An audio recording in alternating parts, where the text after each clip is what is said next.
Hello friends, আজকে আমার দুপুরের মেনু মাংস, মটন দিয়ে আলু দিয়ে একটু ওই হচ্ছে আর কি। ঝোলটা একটু গাঢ় গাঢ় করবো করে, আর বেশি কিছুই করিনি, এটা করেছি। আর তোমার একটু রাইস করেছি, ফ্রাইড রাইস করেছি। এই হচ্ছে আজকে আমার দুপুরের মেনু। আর এটা হচ্ছে আমাদের মটন।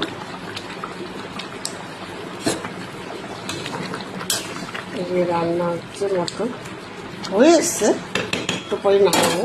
প্রথম থেকে দেখাতে পারলাম না, তাড়াহুড়ো করে করি আর রান্না সব করে বাজার করে তারপর তোমার রান্না করে গুছিয়ে গেছি। কী করে করবো, একাই যতক্ষণ পারি করি, এই জন্য পুরোটা তোমার প্রথম থেকে দেখাতেও পারি না। কেটে কুটে নিজে রেডি করে এই রান্না করি, রান্নাটুকুই তোমাদেরকে দেখাই, তোমাদের সাথে শেয়ার করি। এই আর কি, রাখলাম, টাটা বাই।